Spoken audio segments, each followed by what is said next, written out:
And once again, a very warm welcome to all of our attendees for the new year. We hope all of you stayed safe during the December period and also enjoyed some semblance of a vacation time. We know many of you were reaching out to us during the December-January period, and we want to say thank you very much for that as well as the great advice and suggestions that you put forth to us for the next coming year's Toolbox Talks. You will notice that we have got a few changes coming up for 2021. Today, we are going to be talking about returning to work and how COVID is impacting us all as a nation, what we should be doing, a few things that we should keep in mind, as well as the 5-step procedure to follow if we have a positive COVID case at our workplace. Next week, you will not be hearing from me. We're going to be having a new presenter on just to deliver the Zoom training. Moving over to Zoom, it's a different platform that we're going to be using, and so please look out for that. We're going to have a presenter train us on how to use Zoom from here on out, and then the Toolbox Talks for a Tuesday morning will then be moved over. Then for February this year, we're looking at safety versus plumbing. How does safety and plumbing work together, and how can you use safety in your plumbing companies to actually benefit the company as well as the employees? We'll then look at the safety basics for some of the sites. Many of you are going back now during January and February period back to your construction sites, and so we're just going to get back to the basics again to start off for the year. So let's get straight into it this morning, planning our return to work, especially during the current COVID-19 pandemic. Well, before we are able to return to work, there are a few basic things that have to be done before we are allowed to return to our offices, before we are allowed to obviously meet with clients or even have those call outs for many of our clients that we are going out to. For all of you plumbers out there, there are certain requirements that you're going to have that are going to be put in place for you. The very first thing you're going to look at is that of what the government requires you to do. And that's fairly simple. Just go and take a look at the directives, your C19 OHS directives that were released. And this was extracted from the Disaster Management Act of 2002 and new guidelines on how we react or how we are trying to prevent the cross-contamination of COVID-19 from ourselves to our vehicles, to our offices, to our clients. Those entire guidelines have been set out for you. But from these guidelines, the requirement really was from the government for you to put in your own policies and procedures, how you as a company were going to manage COVID. Now, this can be done in many different ways, but following the guidelines of the government's mandated policies are really the best way of ensuring that you mitigate this type of risk. But we do need to have our own documented policies and procedures on how we as a company are going to prevent the spread of COVID-19, but then also train and make our employees aware not only of what COVID-19 is, how it spreads, and how it can be prevented, but also on the policies and procedures of what to do should you have a positive case. And we'll show you the 5-step procedure that you would want to follow in this instance. So a question to you, how are you going to ensure continual safety, not just from a risk assessment point of view, but practically? We have documented procedures. We've sent out a lot of management systems. We've done a lot of training over the past few months since COVID hit us. And yet we've still seen that many are not taking this advice practically. Yes, we've got the documentation in place, and we really appreciate that many of you are adding this into your safety files, but we want to see a little bit more of a practical application of the policies and procedures that you have in place. So we've looked at 3 phases to assist you in getting started safely for 2021. And this is all based on the Plan, Do, Check, Act value of health and safety. Now, the Plan, Do, Check, Act, or the PDCA procedure or process really helps us to define, prepare, and document what we are going to try and achieve. And this is in health and safety in general, regardless of what we have done last year. We really want to take what we've learned and move forward. We don't want to look at the mistakes of our past. We want to see where the weaknesses were, build on those, and then encourage the strengths of ourselves and our employees. And this takes us to the do part, the executing and recording. This is the output of our whole safety management system. And in particular, we are now looking at COVID. And then we need to measure or compare. We need to see if this is actually viable. The entire policy and procedure that you are putting in place to return to work safely and to prevent yourself, your employees, and even the cross-contamination between homes, vehicles, and offices from becoming a positive case needs to be measured for the effectiveness of a control. Now, again, this is done with any type of risk assessment, and we're going to use this in COVID. Now, how do you do this?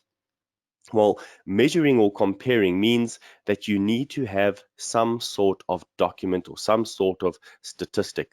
And that means you have to do your daily screening, you have to do your weekly inspections, you've got to do your monthly reporting, and you've got to sit down at least once every 3 months and discuss the findings of all of that reporting structure.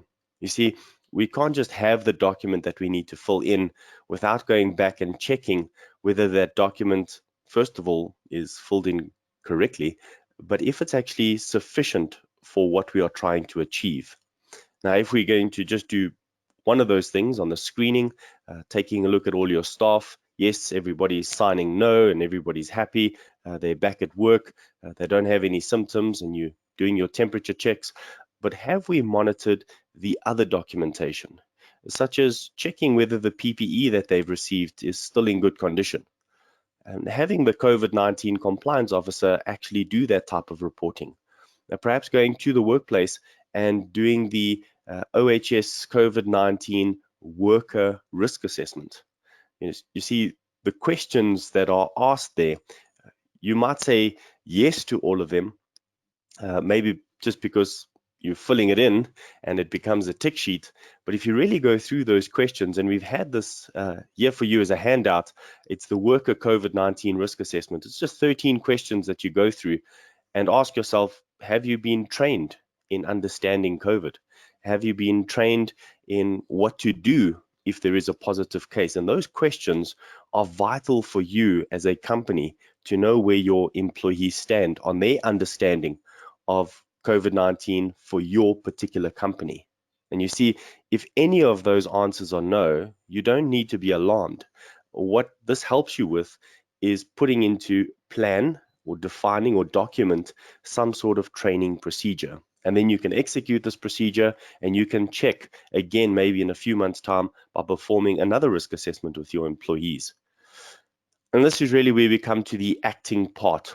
Once we've checked and measured or compared how we are doing, we then act to either evaluate or correct any issues that we might have. And again, this is a continual thing, which means you are going to have to correct things now and then. There is nothing wrong if there is an issue or a small problem that you have maybe noted in your company. Don't feel alarmed, don't get upset. The best thing to do is just put it into another prepared document, plan to do it, then execute that, then continue to check and reevaluate and recorrect if necessary. This continual development of health and safety will assist you then to really have a documented plan that is not only executed properly, but is also sufficient for your company. And for all the plumbers out there, you are right at the forefront of essential services, being water and sanitary, as well as going in to fix water and sanitary all the time. So not only with new installations, but the repair of these installations, whether it be at our hospitals, in our private homes, really we understand that you are putting yourself at a really high risk. But we do need to remember the risk that we are facing. We do not want to become complacent and say everything's gone back to normal and we can continue on as normal. We really need to ensure that we have the backing of a very good safety management system. Now, the 3 phases that we want to chat to you about before you go to work, we request that all of you do a deep clean of your offices, and that's of your entire office, all the equipment that's inside your office, especially looking at the bathrooms and toilets, then the kitchens and canteen areas and any boardrooms that you may have, and ensure that this deep clean is done in accordance with the Department of Health guideline. Now, you might be saying, well, so many people are advertising out there that they do this. Yes, that's great. If you want to use their services, go ahead. Make sure that they are using the correct type of chemicals in order to disinfect or fog your environment that you are actually working in. But this is not necessarily needed from an outside company. You can do this internally. And so as long as you've got the register and the procedure in place and you have documented how you are going to do the deep clean, you then have a register and checklist to show that you've been checking that it's been cleaned, and then you've got your hygiene and housekeeping registers and checklists available for those who are performing the cleaning to check off every single day. And this would be areas like your offices, bathrooms, kitchens, etc., to ensure that you're keeping a high standard of hygiene. Again, you are welcome to use outside companies. Many of them are issuing you certificates of disinfection. It's a great thing that they are doing out there, coming in to clean on your behalf. But again, it's not a huge expense that you have to put out.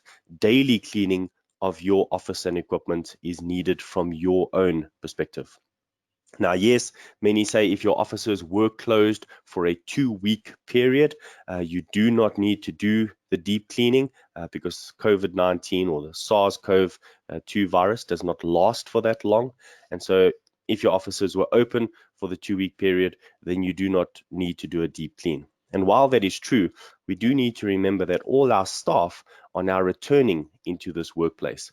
And so although you might not do a deep clean prior to the actual return, you do need to have a cleaning procedure from when you've started working, because now the elements of people, the vehicles that they are driving, and the possible cross-contamination from shopping centers, banks, the employees that you're going to, or even clients, this is coming in to your offices. And so you need to have a good routine of daily cleaning and daily disinfection as you are going throughout the next year.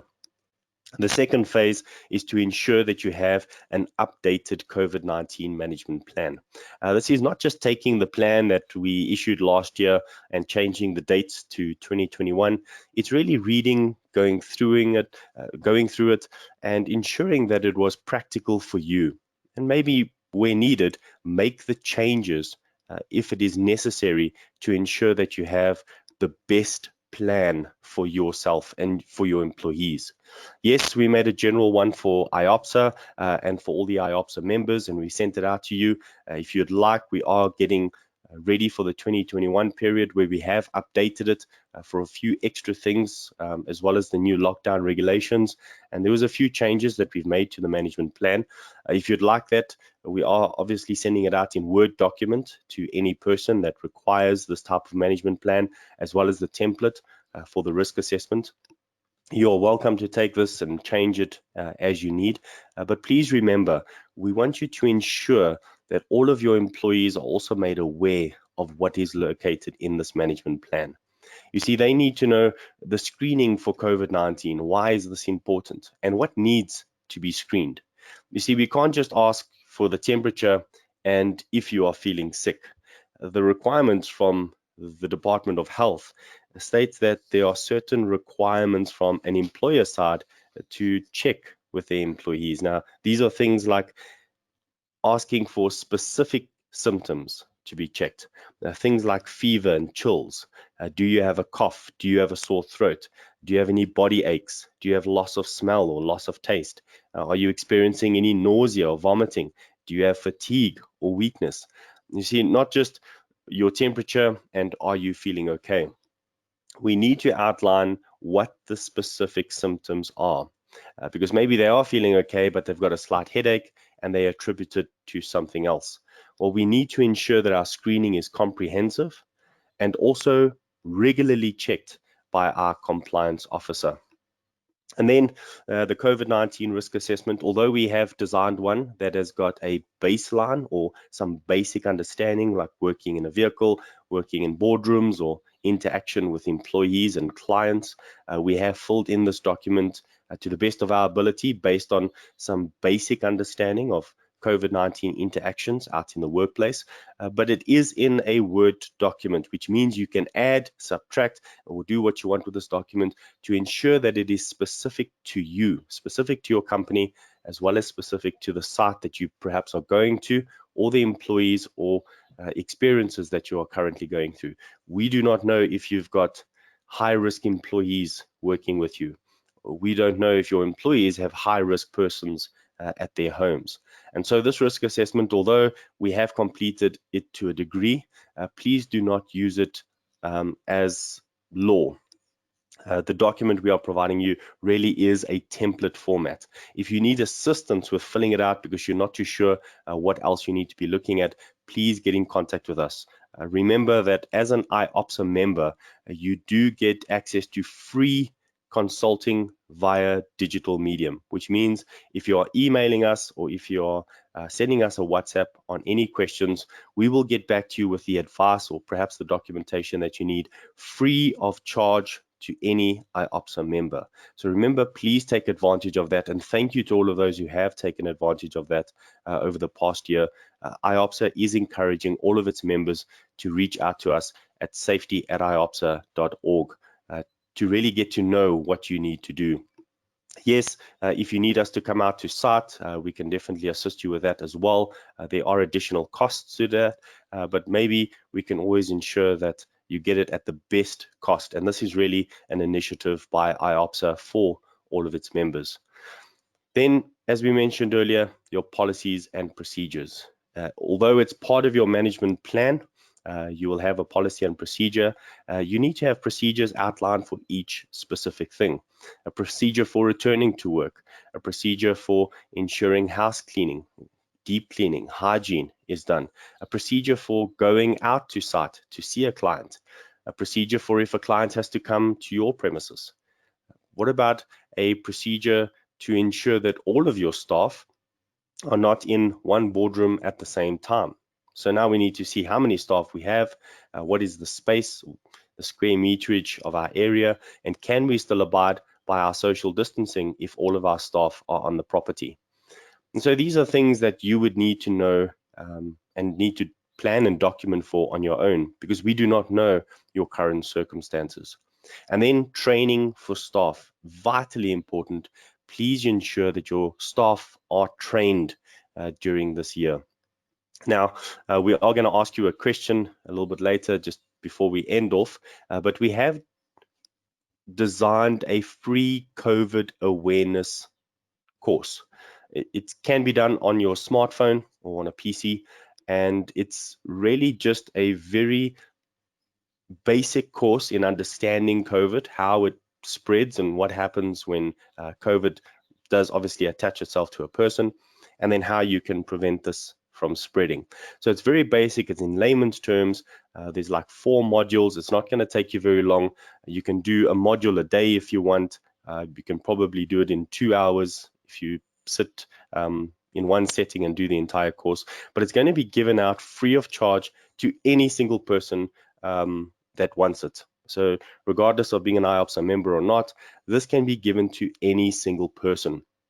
Now we want to know from you, is this something you would be interested in? And we're going to ask you that question again at the end of the session as well, because it's an initiative again by IOPSA, and we want to just ensure that we're going to have the support out there from the members, because we want to give back, but at the same time we need to create that awareness of what is wrong, how can we prevent it from continuing to affect us, and what should we be doing if there is a positive case. Now, the third phase of our returning to work for 2021 is monitoring of COVID-19. And this is ensuring that you have a compliance officer. Please ensure that you have got somebody in the company that has been appointed as a COVID-19 compliance officer. Again, there are courses that you can do from outside companies. We ourselves even provide this type of course, but it is not necessary. The government is not saying you have to spend money to send someone on a course. You can do this as an internal training. The requirement, though, is to ensure you have your procedure in place. So how are you training your COVID compliance officer? What are you training them in? What is the outline for them? We can't just give them the C19 regulations, tell them to read through it and then implement it. You see, that's why companies like ourselves design the course so that we've got all the information in order to train someone. But if you need that type of information, reach out to us. We are more than happy to share the actual documentation with you, and you can use that as your procedure for training. But it is not necessary to go and register with some sort of CETA training company like ourselves. You can do it internally. The government is not requiring you to spend large amounts of time and money on training a compliance officer. What they do require, however, is that a compliance officer is competent in understanding COVID and how to prevent it inside your company, which means you have to have a COVID-19 management plan for them to be guided in the process of COVID management within your company. And this will go along with all the COVID-19 checklists. And there's not just one or two, there's actually quite a few. And that is what your COVID-19 compliance officer will be filling out and reporting on to you every month. Then ensuring your social distancing. What is the social distancing in your company? Do you have this type of training? Do you have the posters available? And do you have the stickers or whatever you're using to ensure social distancing in your own offices? Then disinfection and sanitizing. This type of monitoring is to ensure that you regularly check whether all of your employees have the necessary equipment to keep themselves safe. Now, for some administrative things, as we mentioned, you do need to appoint a COVID-19 compliance officer. Just as a recap, ensure that this person handles COVID-19 inside your company. They need to know and understand the procedure to inform the Department of Labor as well as the Department of Health should you have a positive case. They should know how to investigate any COVID-19 incident. You also need to have training and awareness posters. You need to have social distancing measures. The physical side is to have physical barriers between yourself and the members of the public that are coming into your premises. You need to have temperature testing. You need to have PPE such as the cloth masks and perhaps additional things like perhaps gloves or even face shields, depending on the severity or the extent of the risk in your company. Then obviously the disinfectant and sanitizer, your symptom screening, screen all workers when they report for work. And remember, what are we screening for? We need to have a comprehensive screening register. Require any employee to report to you if they are feeling any of the symptoms. So again, even if they complete the screening register, they still need to report it to you should they have any positive symptoms. And then COVID-19 testing and suspected exposure cases. How are you actually going about doing the procedure for this? So what happens if you do need to send somebody for testing? Do you know where the local testing site is? Do you know how much it costs or where to send them? What if you have a suspected exposure case with one of your employees? What are you doing in terms of self-isolating? What is your procedure? Or are we waiting until there's a positive case before we sort this out? And what are the isolation measures that you have put in place for COVID-19? Remember the government guidelines. If you are going for a test, you have to self-isolate until you receive your results back. Only once you are negative can you return to work, and that is also dependent on the risk assessment again. So yes, COVID-19 is going to make changes to our normal working practices. We might have to do workplace rotation. We might have to ensure better PPE and facilities for our PPE. We might have to adjust the way we use technology so that it's not too many high touch points. We might have to adjust the way we do client or visitor management, where we are visiting our clients, perhaps using digital mediums instead of face-to-face contact. And then attendance and absence management. Who is at work, who is not at work, who should be at work, and who should not be coming in. So yes, normal work practices are changing all the time, and we understand that we all need help with this. Now, These are just a very quick one. The 5 steps that you must follow if you have a positive case, and this is going to come out in the course that we have designed free of charge for all of you. The first step is to report. Now, we've got to report it to the NICD, the National Institute for Communicable Diseases. We have to report it to the Department of Health. And should the person become ill because of exposure to COVID in our workplace, then you have to report it to the Department of Labor as well. Do you know how to report it? Do you know what is the procedure? Do you know what documents the government requires you to report it on? Well, stay tuned for the free course and ensure that you know and understand what this procedure is. Step 2 is to communicate all of this information to your employees. Because they have a COVID case, they do need to know that they were exposed or at risk. Step 3 is to perform a clean. As soon as there's a positive case, you have to do a full clean of your entire premises. And then you need to conduct a further risk assessment. Because there was a positive case, it becomes an incident. And so after any incident in a company, a further risk assessment has to be conducted. Step 5, you have to permit employees to return to work with precaution. But who is allowed to return to work? What precautions are there for those who return to work? And what steps must you follow when you permit employees to return? Now, these 5 steps obviously are the guidelines for us to ensure we can continue working after a positive COVID case. But what are the policies and procedures? How do we go about doing that? Maybe we need a little bit of help. And so the question again, if we were to release a free online COVID awareness course for anyone to do on their smartphones, would you take it? So it's a good question for all of us to ask ourselves. We will keep in touch with you. We are hoping to launch it by this Friday. So that's this Friday coming. We are hoping to launch it. But remember, it's not going to be an online course like we are now, where you have to attend live. It's a link that will be sent to your phone, and you will have a certain amount of time in order to complete it. We will be able to check the analytics of it and monitor to see if you are doing it correctly. So thank you very much for joining us this morning. We look forward to seeing you next week for the Zoom training. Again, you will not see myself next week, but we will see you coming back in February. So don't forget your training on Zoom. How does Zoom work? Why are we moving over to Zoom? You'll find that out next week.